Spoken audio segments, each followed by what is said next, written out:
நீங்க மாடுகளுக்கு பதிலாக சிங்கத்தையோ அல்ல புலி ஆடக்கூடாது, அல்லது ஜல்லிக்கட்டு வீடியோ கேம்ல ஆடக்கூடாது. இதெல்லாம் ஒரு உச்சநீதிமன்ற நீதிபதி நம்மளை பார்த்து கேட்கிறாரு. ஏன் சார், தமிழர்களோட பாரம்பரியம் என்னன்னே தெரியாத நீங்க எல்லாம் எங்களை பார்த்து கிண்டல் பண்ற அளவுக்கு தமிழர்கள் அவ்வளவு கையாளாதவங்களாயிட்டாங்க இல்லையா? ஆமா சார், நாங்க கையாளாகாதவங்க தான். நம்ம பக்கத்து நாட்டுல எங்க இன மக்களை லட்ச லட்சமா படுகொலை பண்ணி கொண்டானுங்க சார். அப்பவே நாங்க கையை கட்டி வேடிக்கை மட்டும் தான் பார்த்தோம். அப்ப அழிஞ்சது எங்க இன மக்கள், இப்ப அழிய போறது எங்க நாட்டு மாடுகள். இப்ப மட்டும் எங்களால பெருசா எதுவும் பண்ண முடியும்னு நினைக்கிறீங்களா?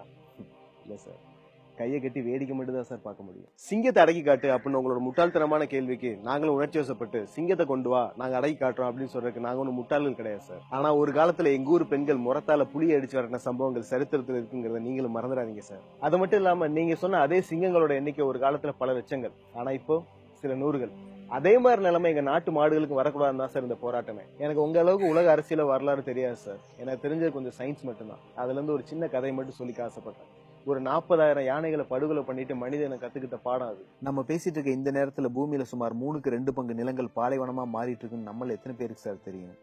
அது இங்கிலீஷ்ல கூட அருமையா டெசர்டிபிகேஷன் அப்படின்னு சொல்றாங்க. நம்மளோட அட்மாஸ்பியர்ல கார்பன் இருக்குன்னு நமக்கு நல்லாவே தெரியும். ஆனா அதை விட 3 மடங்கு அதிகமான கார்பன் பாத்தீங்கன்னா நமக்கு சோறு போடுற அந்த மண்ணுல இருக்கு. இந்த மண்ணு மட்டும் தனக்குள்ள இருக்க கார்பனை இழக்க ஆரம்பிச்சிருச்சுன்னா இது படிப்படியா மலடாகி ஒரு காலகட்டத்துல பாலைவனம் ஆயிரும். அப்புறம் நமக்கு சாப்பிடுறதுக்கு சாப்பாடு கூட கிடைக்காது. சொல்ல போனா உலகத்தில் உள்ள விவசாய நிலங்கள் தனக்குள்ள இருந்து 50-70% கார்பனை இழந்துருச்சுங்கிறதா அதிர்ச்சிகரமான உண்மை. நம்ம மண்ணு கார்பன் எப்படி இழக்குதுன்னு தெரிஞ்சுக்கிறதுக்காக ஒரு சின்ன உதாரணத்தை பார்க்கலாம்.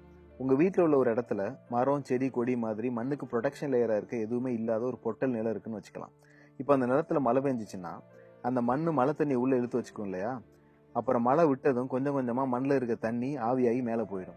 அப்படி மேலே போறப்போ அந்த மண்ணில் இருக்க கொஞ்சம் கார்பனை கூடவே சேர்த்து எடுத்துட்டு போயிடும். ஸோ மரம், செடி, கொடி மாதிரி ப்ரொடக்ஷன் லேயர் இல்லாத நிலம் ஈஸியா தனக்குள்ள இருக்க கார்பனை இழந்துட்டு மலடாகிறதுக்கான வாய்ப்புகள் அதிகம். ஊருக்குள்ள ஒரு அறிவாளி கூட்டம் என்ன சொல்லி தெரியுதுன்னா, இந்த கால்நடைகள்லாம் புல்ல மேயறனாலதான் பூமி தன்னோட ப்ரொடக்ஷன் லேயர் இழக்குதான், அதனாலதான் மண்ணு தன்னோட கார்பனை சேர்ந்து இழக்குதான்.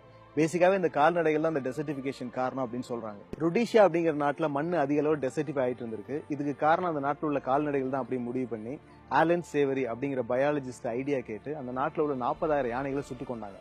அந்த 40,000 யானைகள் சுட்டு கொண்டதுக்கு அப்புறம் கூட நிலைமை மாறி இருக்குமான்னு கேட்டீங்கன்னா கண்டிப்பா கிடையாது. நிலைமை இன்னும் மோசமாச்சு. அதே பயாலஜிஸ்ட் இன்னொரு டெஸ்ட் பண்றாரு. அது என்னன்னா, ஆல்ரெடி டெசர்டிஃபை இருந்த இடத்துல கூட்டம் கூட்டமா கால்நடைகள் மேய விடுறாரு.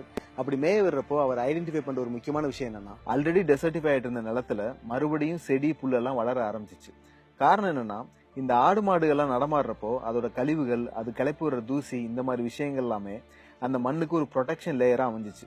அதனால டெசர்டிஃபை நிலம் கூட மறுபடியும் பூக்க ஆரம்பிச்சிச்சு. இந்த மாதிரி டெசர்டிபிகேஷனால பாதிக்கப்பட்ட பல இடங்கள்ல கால்நடைகளை மேய்ச்சலுக்கு விட்டு மோசமான இடங்களை கூட சரி பண்ணிட்டு இருக்காரு இந்த பயாலஜிஸ்ட். இந்த டெசர்டிபிகேஷனை லேட்டஸ்ட் டெக்னாலஜியில கூட தடுக்க முடியாது அப்படின்னு சொல்லிட்டு இருக்க இந்த காலத்துல சாதாரண கால்நடைகளை வச்சுட்டு இந்த டெசர்டிபிகேஷனை தடுக்க முடியும். தடுக்க முடியறது மட்டும் இல்லாம ஆல்ரெடி டெசர்டிஃபை ஆயிருந்த நிலங்களை வந்து நம்மளால ரெக்கவர் பண்ண முடியும் அப்படின்னு ப்ரூவ் பண்ணி காமிச்சிருக்காரு. சோ இதனாலதான் நம்ம ஊர்ல அறுவடை முடிஞ்சதுக்கு அப்புறம் விவசாய நிலங்கள்ல கால்நடைகள் விட்டு மேய விட்டுட்டு இருந்தாங்க.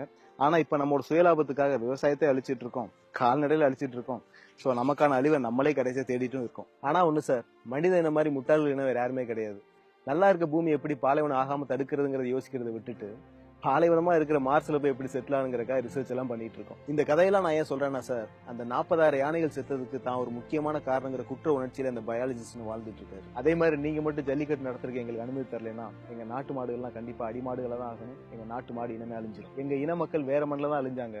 எங்க நாட்டு மாடுகளை எங்க மண்ணிலே அழிச்சிடாதீங்க சார்.